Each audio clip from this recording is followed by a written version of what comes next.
redwoods have been around for millions of years, and once, long ago, they covered 2/3 of the world's northern hemisphere. They were even the home to a famous dinosaur we all know of as Tyrannosaurus rex. The redwood's natural range today is limited to a narrow band of about 2 million acres along the coast of California. In the northern counties, there's over 200,000 acres of these forest giants preserved in parks and private holdings. For their sheer size and soaring heights, the redwoods have long inspired mankind since their discovery. And is it no wonder they've captured the eye of the modern-day arborist? Setting ropes and climbing into the canopy of these tall trees has been a long-time dream of most.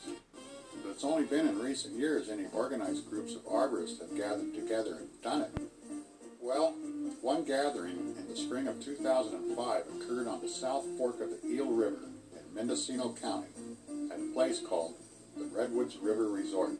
Hi, I'm Jack Harrison, owner of the Redwoods River Resort.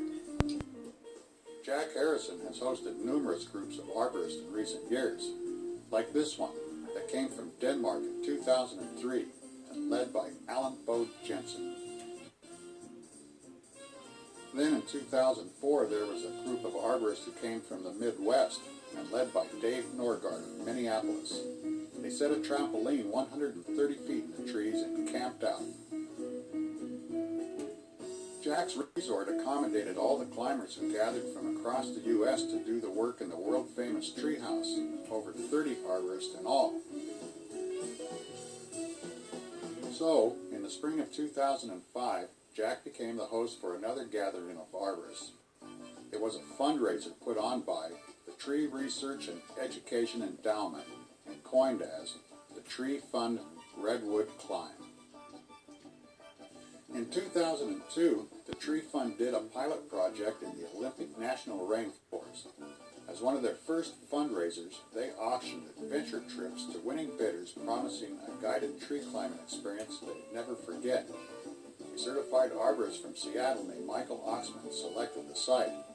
It proved such a great success, the Tree Fund did it again at Jack's Resort. Sponsorship for the Redwood Climb was provided in large part by the Yale Cordage Company, who donated 4,200 feet of rope. And here's the man who made that happen. I'm Jamie Goddard from Yale Cordage in Saco, Maine. Having the time of my life. A joint sponsorship came from Cheryl Arborist Supply and Arborwear Clothing, providing jackets with the event logo embroidered on the back. Cheryl's Northeast representative, Tim Bushnell, came out on the climb too. Hi, I'm Tim Bushnell from Cheryl Arborist Supply, and I'm happy to be here. Prior to the official function of the Redwood Climb, there was the matter of this dead top to deal with. Jack Harrison's mother said the top worried her sick that it would drop limbs and kill some. So Eric Schatz and Greg Leo went up the tree to cut it out. This happened on Saturday afternoon, April 30th. The guides rendezvoused at the resort.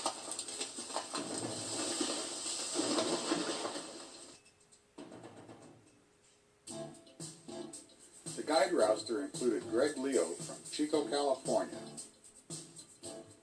Ron Smith from Healdsburg, from the U.S. climbing team in Philadelphia, Mike Teddy and Joy Cornell. Also, Jim Martin from Springfield, Virginia. Jim partnered up with Tim Bushnell to volunteer his help on the project. Another volunteer was Hello, I'm James Piercy from Lake Tahoe, California. the man who did most of the logistics for the climb was Michael Oxman from Seattle. It's Sunday morning, May 1st. Today we're going to install the ropes. Michael, Teddy, and I will be setting an elevator line in a redwood called Big Jack.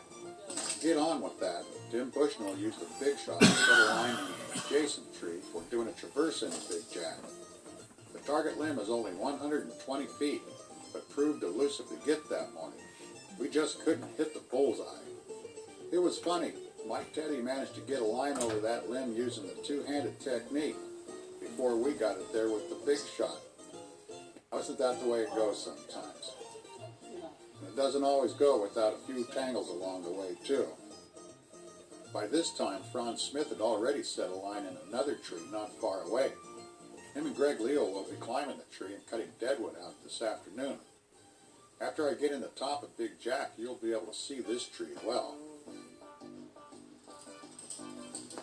Michael Petty is going to set a static line in Big Jack for me to go up. And once I get up there, we can go to work.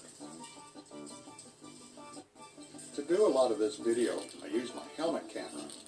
It's what you're seeing right now. The helmet cam allows me to keep my hands free and do whatever I need to do, and still catch the action at the same time. Michael Teddy and I will be setting the elevator line at 200 feet.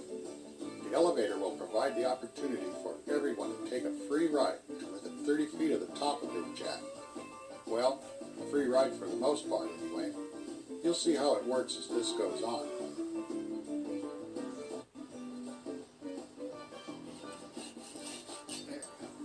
Some of our time in Big Jack was spent cutting out the deadwood. And let me impress upon you, the deadwood in these trees is very brittle and poses a real hazard to everyone, climbers and ground persons alike. It's gotta go.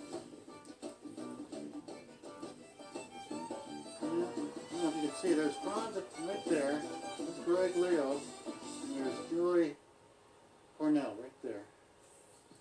The tree they're going up is about 230 feet tall. Well, there's still more work to do in Big Jack, but we'll finish that in the morning. Right now, I'm going to see how things are working out on the ground. Over the radio, I heard some of the bid winners have showed up. I'll tell you all about them as this goes on. Right now, Michael Oxman wants everyone to gather around and listen up on some key safety issues, because in the morning, the climb begins.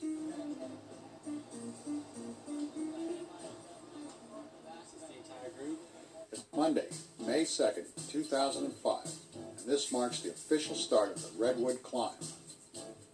Joey Cornell is taking the lead up Big Jack this morning. Him and I are going to complete the elevator and set a belay for the static line. In all, it took some 1,200 feet of rope to finish out Big Jack.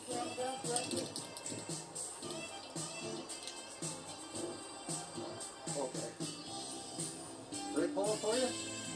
No, I thought you took it from up here.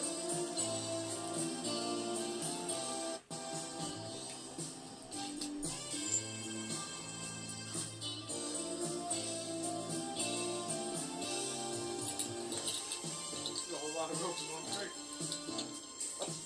2 minutes.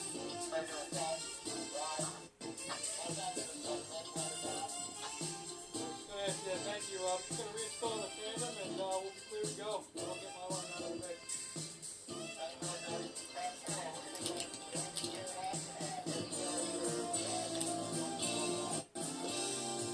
Here's A.J. Remy from Sag Harbor, New York. Oh, geez, that's... I think I might have found a new system here. Yeah, it's a rope walker. I'll be the first climber going down on the elevator, and Jim Martin will be the first passenger to come up. Our compared weight plus climbing gear is very close, within 15 pounds I'd say. So Jim will have to pull at least that much to make it up Big Jack. I'm Jim Martin from Northern Virginia. Take her away. Jim is the owner of the Growing Earth Tree Care Company in his hometown of Springfield. Now this is the way to get up and down the giant redwood. Passing the halfway point up there is Scott Chappell and Joey Cornell. Come up. The elevator can run smooth like this all day long now. There's still the option to use the static line we set at Big Jack, and A.J. Remy seems to show a preference for it. A.J. runs the Remy Tree Service out of Sag Harbor, New York. Going up the static line now is Buddy Patty from Annapolis, Maryland. He runs the Patty Tree Experts Company there. Buddy was traveling out here on his Harley Davidson when it blew up in Hays, Kansas, but that didn't stop him from getting out here. Jamie Goddard is ready to take a ride on the elevator. This 200-foot ascent will be a first for him, and his confidence is high, because it's on Yale Road. Jamie's counterbalance is Scott Chappell. Scott's an arborist from Seattle. He volunteered to come down and be our camp cook for the climb. So when Scott wasn't climbing the ropes, he was busy prepping and cooking meals for everyone.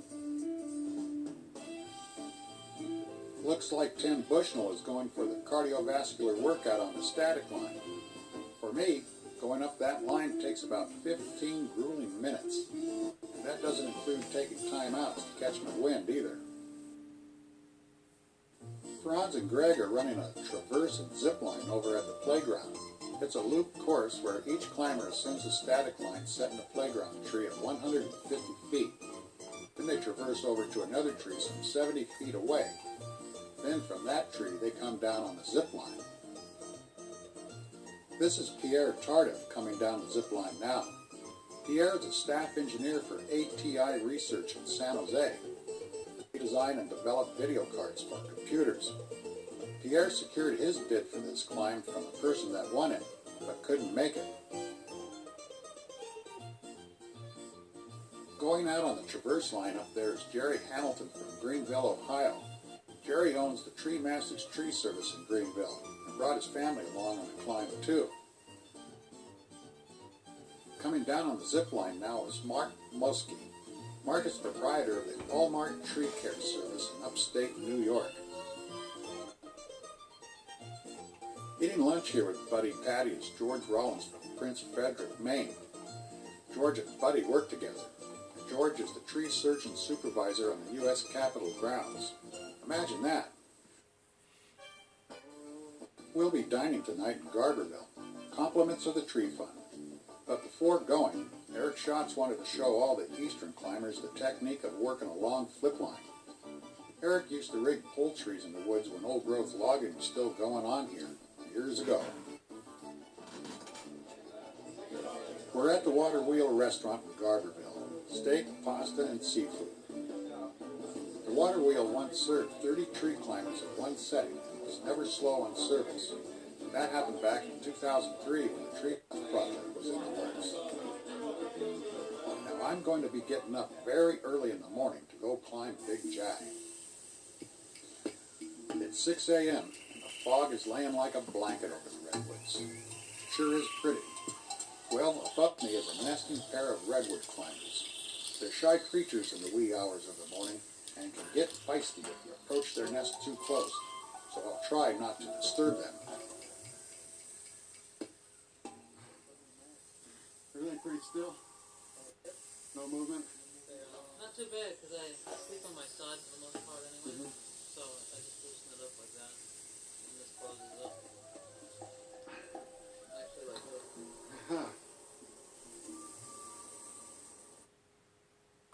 The top of Big Jack is catching the morning sun, and it's still foggy in the canopy below. I think I'll get out of the tree and go to the rec room for a cup of coffee and breakfast.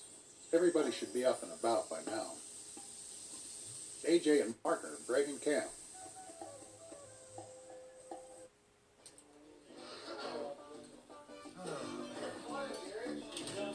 Good morning. It's a beautiful sunrise up there, boys. Tops of the trees are above the fog. Yeah. I'm headed up the playground tree now, and just above me is James Piercy.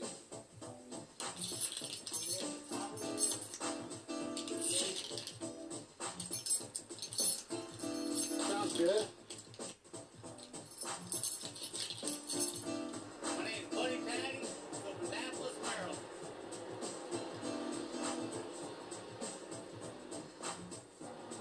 Here in Toyota from San Jose, California. That's right. Welcome to the Redwood River Resort. Thank you. Glad to be here. Pierre is getting set up to do a traverse over to the other tree. James will run the delay for him.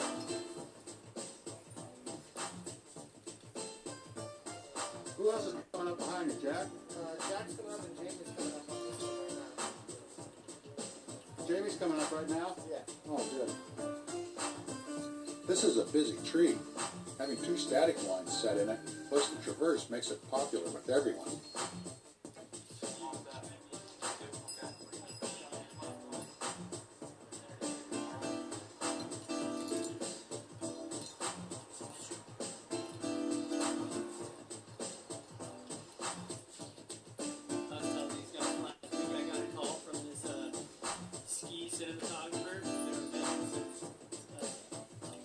here's our host, Jack Harris.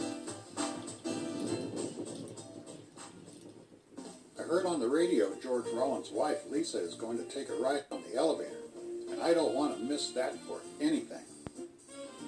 But look at the big smile on this young lady, would you? I got here just in time. Lisa's about ready to go up. Pierre is going to be her counterbalance on the elevator.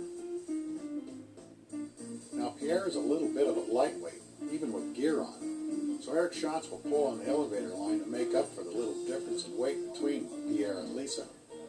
It's going to be much more fun.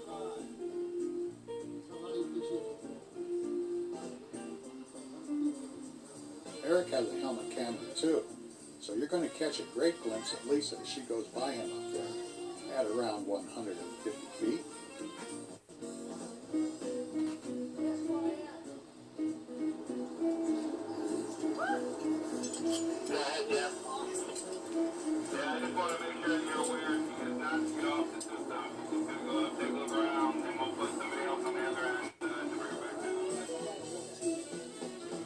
Lisa wasn't in the tree very long before she was ready to come back down. So Greg is going up the elevator to make it happen.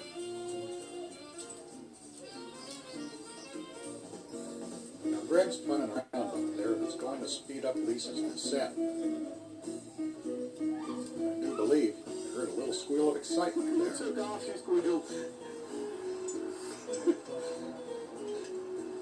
You pretty much got to get to the top. Well, that wraps up the second day, and the Redwood climb is just about over. Tim Bushnell is going to drop lines out of the playground tree, and while he's doing that, Mike, Teddy, and Greg are already dropping the lines out of Big Jack. By the looks of it, there's going to be a lot of rope to hand out to folks.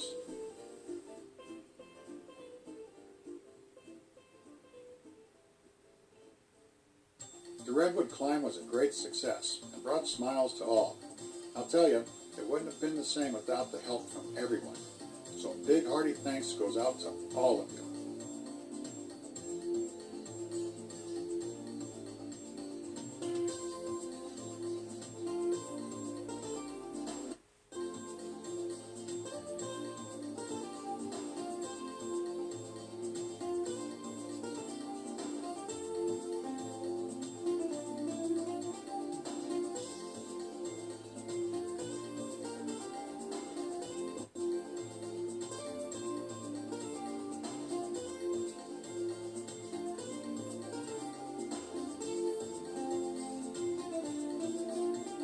Video post-production was done by Gerald Beranek through the generous sponsor company.